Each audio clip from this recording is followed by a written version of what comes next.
As always, Ted, kicks off. Who do you have as your winner of the week? Sam Darnold, hey, I mean, a lot of people left him for dead. Uh, had a really nice year, kind of out of the blue. I don't know if many people expected him to play as good as he did at Minnesota, but got himself a 3-year, $100 million contract out of it. He's going to Seattle, which, man, the NFL's fun right now.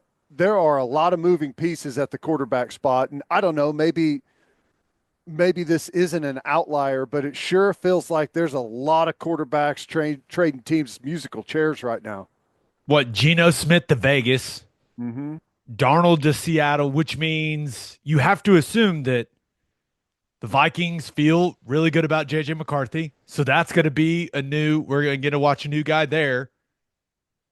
It should be. And Justin then Fields you on have the the move. draft piece. And then Yep. you have the Aaron Rodgers piece. You're right, man. QB wise, there's a lot going on in the National Football League. Daniel Jones is going to the Colts. Ooh, how do you think Anthony Richardson feels about that? I, I'm really just thinking of how do the Colts fans feel about that? You get to choose between Anthony Richardson and Daniel Jones. So I don't know. QB run game? Yeah. You got, like you said, Aaron Rodgers rumors to Pittsburgh, who Pittsburgh picked up DK Metcalf, which that was a really nice deal. And I really like what the Commanders are doing. We talked about the Samuel deal, but then they go out and trade. They send two picks from this year's draft and two picks to next year's draft and get Tunsil, the big tackle, to help protect Jaden Daniels. So, And Tunsil, he did not have a good season this season, but that's an outlier of his career. So I assume they're looking at it going, okay, we expect Laramie Tunsil to be, all pro type level yeah, Laramie Tunsil, not the type of play they got from him in, last season. yeah. Because he They're struggled. they're in the championship window right now, and they're going to make some moves and feel like they can make a run at it here over the next couple of years. Buffalo re-signed Josh Allen to a monster deal, 55 million, most Did money they sign guaranteed. Bosa today or yesterday? Bosa, yeah, I was about to bring that up. I guess maybe I didn't pay attention. I didn't know he was a free agent, but got him on a nice deal. I thought I think it was like 12 million a year or something like that. I thought it was going to be more than that, but yeah, it's a the NFL. I know we've talked about it before, but the best in making the entire year relevant. This leads me to an idea. College football can learn a lot from the National Football League and how the National Football League lays out its calendar so that it is constantly relevant. The portal window, it should be a couple of weeks. And if you are going to move, you need to move during those weeks. And I know that there are windows now, but they need to do it to where they dominate the news cycle with all the movement for a Yeah. period of time. I don't know exactly how it would work because with free agency, it but you start the tampering window and then it builds into the free agency window. Like college football needs to be able to figure out how to do that with the transfer portal, how to make it a more consistent, bigger deal for a period of time. Does that make sense or do I sound like an No, idiot? no, I'm totally with you. The problem is that stupid school thing gets in the way, where What's school? Do these guys even go to school anymore? I'm just kidding. I don't School's know. important, kids. It's a Get your good degree. question. I if they, the problem is like the playoff is still going, but if you had like a 2 week where there was a totally dead period and that's whenever the transfer portal stuff was going on, and it sounds like that's kind of what they want to do something similar to that, but you're still going to have a handful of teams that are still playing, and obviously those guys will be exempt from that window, but I The mean it's college football has to figure out how to make National Signing Day a big deal again. And then because that's like your draft, right? Mhm. They need to talk to the people at the NFL and say, how would you do this? How would you lay out the calendar to maximize our exposure and the attention on our sport? They need to it they need to put National Signing Day at a point in the calendar, and I know the school part is there, but it used to be a huge deal when it was just February, man. A huge deal. And now What is like the portal and National Signing Day, both of those need to feel like bigger deals, yeah? in my opinion. If you could link them up, it would be it would be awesome. But that's kind of hard to do. I don't know. I mean, really, the best time, like if you could only do the transfer portal post spring practice, would really be the best time Yes, I think that'd be great. because you got enough time. Like if it was right around whenever school ends and everyone wraps up school, you got 2 week transfer portal window. Guys move in, they have all summer and they have training camp. But, I don't know what they're going to do. They're really in a big rush to get everyone there before spring practice, which I understand. It's like you want to get everyone whenever they're nice and pissed off from the season where they didn't play or didn't have the year they wanted, or maybe they did have a big year from a lower school. They want to capitalize on it. It all has to happen like right then. But I think everyone would benefit if you moved it back and had like a window where it could only happen during this time. I just my thing is just make it feel like a bigger deal when it's going on Yeah. from a media coverage standpoint. That's I mean, that's all I'm saying. I mean, you got the NBA trade deadline is hot, but there's nothing else in sports that I know of like NFL free agency. College football's rather popular in this country. They should try to mimic the NFL from a media coverage standpoint. And it has a lot to do with the way that the NFL lays out its calendar. Yeah, and I also think that the more um, the more organized and sophisticated college football gets in the scouting department, like with us hiring Jim Nagy, I I think that's a big part of it too, because currently all this stuff is done like in the dark and in secret. Everyone's still kind of scared to talk about it for whatever reason. If you get something solidified, everyone has the rules, we know what they are moving forward, then I think it could turn into something like that. Yep. Who do you have as your loser of the week? Tiger Woods, Oh, ruptured Achilles tendon. This dude has an injury history of an NFL football player. The ACL stuff, all the knee issues, the back surgeries, almost had a leg amputated, ruptured Achilles tendon. That doesn't sound like a golfer's injury list. That sounds like a contact sport injury list. It's crazy. no Tiger at the Masters is brutal, man. I know. You have to assume that's what in the statement he put out, he's ramping up his training. That's what it was for, to get ready for the Masters. Yeah. I thought he It's the one tournament he has a chance to compete in because he knows the course. I mean, there's some advantages there. Like some of the other stuff is just too long and whatever. But what do you? How big of a ratings difference is it in the Masters with Tiger playing versus not playing? large. Huge. Even though everyone As the pretty much saying agrees that he's not goes, going to win it. yeah, as the saying goes, Tiger does not move the needle. He is the needle. Yeah. It's a bummer, man. And I I wonder if I hate to say it, what is he, 49? 49. Is this it? Have we seen Tiger play his last round of truly competitive golf? I don't Maybe. know. That makes me sad. That makes me real sad. Yeah.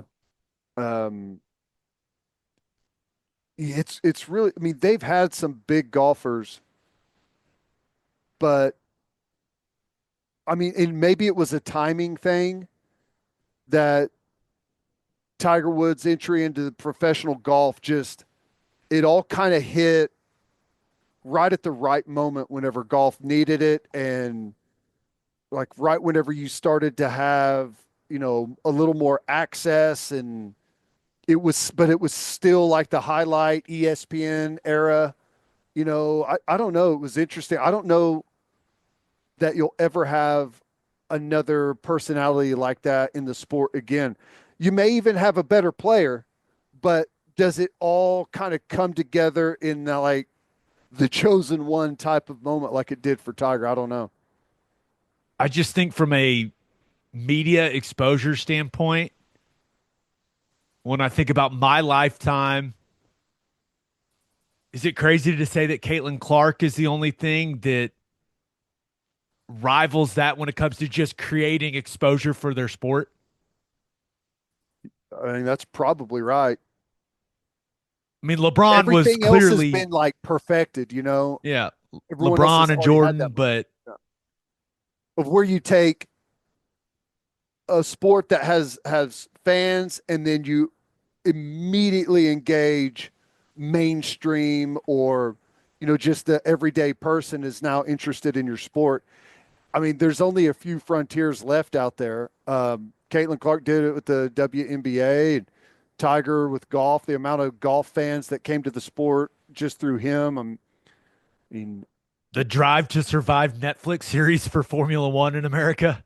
yeah, yeah. I mean, not, I don't think that's nearly on the same scale as Tiger or I mean, Caitlin Clark. but the only frontier that's really left out there for that is soccer. And I just don't know that there's like you could ever have a personality. I mean, perhaps there will be, but just don't know that you'll ever have the personality that'll get everyone engaged in that sport. I don't know. We'll see. You have to play it overseas, at Yeah. that level. By the way, there's like a 17-year-old for Barcelona that I was reading about today. Some people are like, yeah, he may be the best player in the world already. What? That's crazy. No It's a pressure, good kid. time. It's a good time to be the best player in the world at 17. What do you think his career earnings is going to look like? Oh my gosh. Good for you, man. All right, let's get to my winner and loser. But first, Lucy Breakers are 100% pure nicotine pouches with an extra burst of flavor, and you can get them delivered right to your front door. Go to lucy.co and use promo code breakdown at checkout for 20% off your first order. That's lucy.co. Use promo code breakdown. My go to Lucy Breakers are the 8 milligram espresso. They're perfect for the golf course, perfect when you're watching a game, watching TV, or for a long drive. Lucy Breakers come in a variety of flavors, including the classics like mint, but they've also got the berry citrus, the espresso, and mango. You can even set up a subscription to make things even more convenient.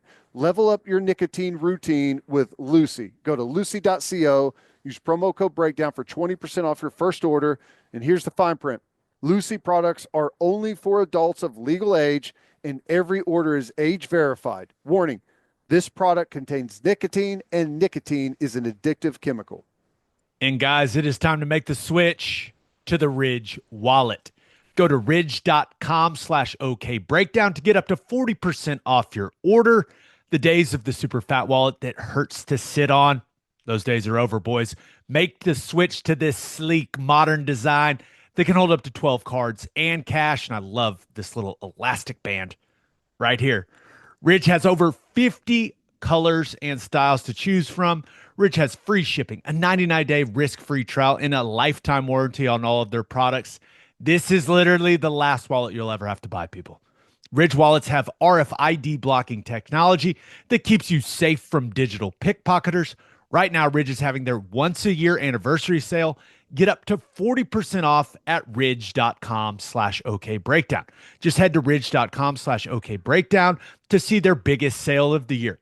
After you make your purchase, they will ask you where you heard about them. Please support our show and tell them our show sent you. ridge.com/OK breakdown. My winner of the week, Ted, give me the Cleveland Cavaliers.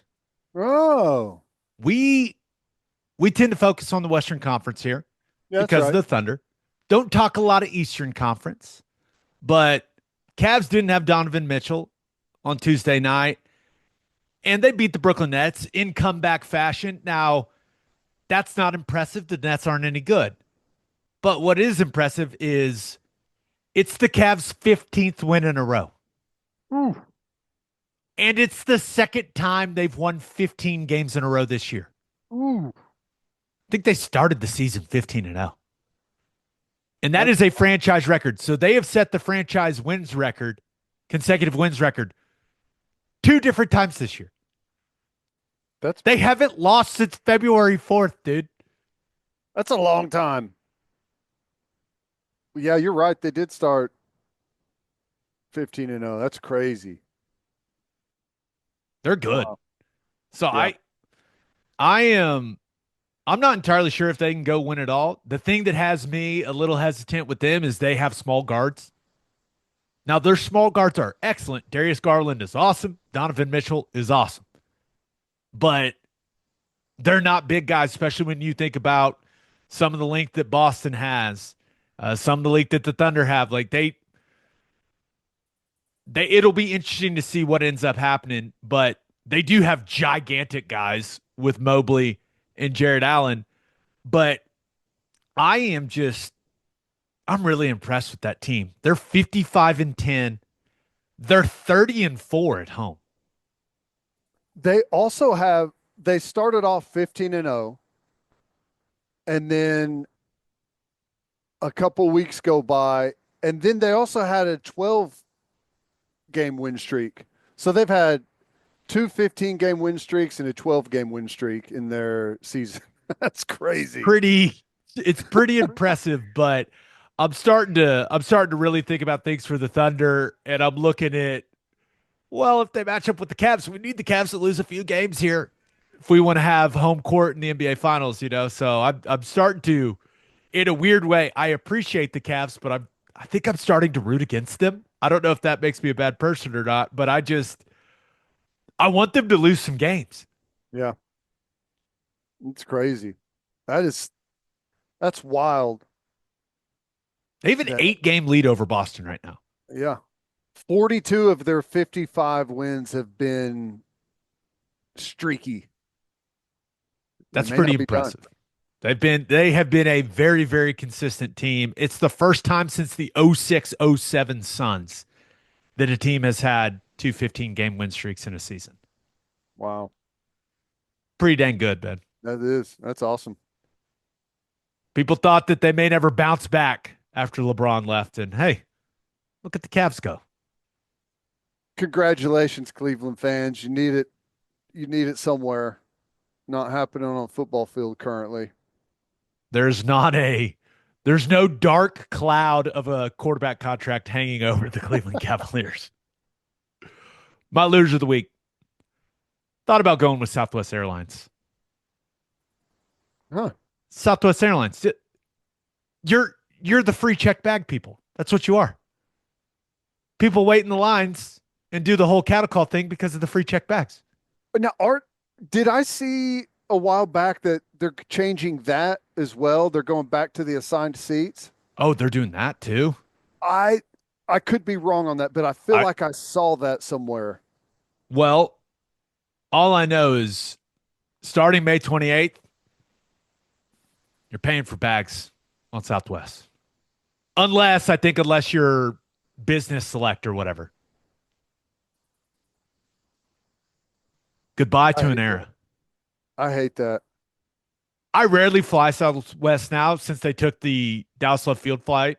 Well, I used to fly it all the time because you connect to Dallas Love Field and then you go wherever. Hmm. I rarely fly Southwest now. So I'm not sure I really actually care about this, but still, end of an era, man. End of an era, and it's a common theme going around right now. You get less for more. You know, it's like the new slogan: "Get less, pay more." My loser of the week, though, dancing. Huh. There will be no TikTok dancing for the West Virginia Mountaineers, Ted. Did you see this? I did. Rich Rodriguez is back at West Virginia, which is fun. Now I hate that our guy Neil Brown got let go, but Rich Rod being back it is a fun, interesting storyline in college football. But he has banned his players from posting dance videos on TikTok. Here's the quote. They're going to be on it, so I'm not banning them from it. I'm just banning them from dancing on it. It's like, look, we try to have a hard edge or whatever, and you're in there in your tights dancing on TikTok. Ain't quite the image of our program that I want. Oh, that's great. I agree. I don't get it. I mean, like, I understand the draw of social media. I understand why people like it. I understand why it's addicting. I understand um, why young kids are really drawn to it. But I've never understood the dancing thing. I don't get it. If you're putting a bunch of dancing videos out there and that's how you get engagement, that means that there's people out there that really like to watch dancing videos, which is a very strange thing to me. I'd never really thought of it that way. But yes, you're right. People do them because people watch them, which Yeah, people have to like them. people have to like them. Or do people just watch them because they come from, but it's not just famous people doing it. So yeah, No, no, yeah. I don't understand that trend. I Me and my algorithm have a relationship and it knows me and knows do not put a dumbass dancing video in my feed. Don't do it. And it hasn't let me down. My my Instagram feed is basically golf instructional videos and sports. That's it. That's all that's going on in my brain apparently. Uh, my feed, unfortunately, uh, knows that I'm a Neanderthal, and I watched, I guess, a fight video, and now it just floods. Like Oh anytime no. there's a fist fight anywhere in the world, it shows up on my feed, and I am like a moth to flame. Okay, it's bad. You're not you're not getting fed the people dying videos, are you? No, Okay, that's no, good. Don't watch those because no. those will just you'll never see the end of them if you It's watch one. dark. It gets dark really quickly. You got to be Even careful what you watch. if I'm scrolling and I see something that could even look like it could be a death video, I'm out. I'm past it. I don't need that. But I thought this was hilarious from Rich Rodriguez. I all I want to know is what is because there's going to be a player that posts one. I desperately want to know the punishment for a West Virginia Mountaineer posting a TikTok dance video. Did you see the Matt Rule story? What about it? He he was Raiola posts dance videos. I saw one the other day. Someone posted a TikTok video and it was in the locker room. And I guess there was a rule, or he's now implemented a rule where you don't do it from the locker room. So I think the guys that were doing it had to dance while the rest of the team ran. Something like that. It's something along those lines. He told the story. I can't remember if he was on one of like the ESPN shows or something and told the story. That's amazing. And I agree with that rule. No TikTok dancing videos in the locker room Right. because you don't want there to be a surprise in the background. Correct. And then you got a But whole other set of issues on your hands. yeah, and it's like that's your sacred place, right? I'm with that. I wonder if there's do you think Rich Rodriguez's policy there's a scale here? how good are you to TikTok dance video tolerance? Yeah. Yeah. There needs to be like, you know how you can hit your contract escalators. When you hit like the 8 sack number on the season, you can post dance videos. All I know is every team that they play this season is going to have TikTok videos locked and loaded in case they beat them. Up on the Jumbotron. Oh, social media, Instagram, X, the whole thing, TikTok, of course. There will be dance videos everywhere, and I cannot wait for it. I I'm interested. I think he's put together a really good staff there. I Yeah. mean, it's a difficult place. We know that with like the location and the recruiting ground and the conference they're in. It's a very unique job, but and I don't know much about him, but I do know that the people that have coached with him obviously think very highly of him. So, Well, I no. wonder what they think of him turning Morgantown into Beaumont, Utah. That's a Footloose reference, people. Yep, that's probably a good place to stop. I think we've, yep, I think we're done here.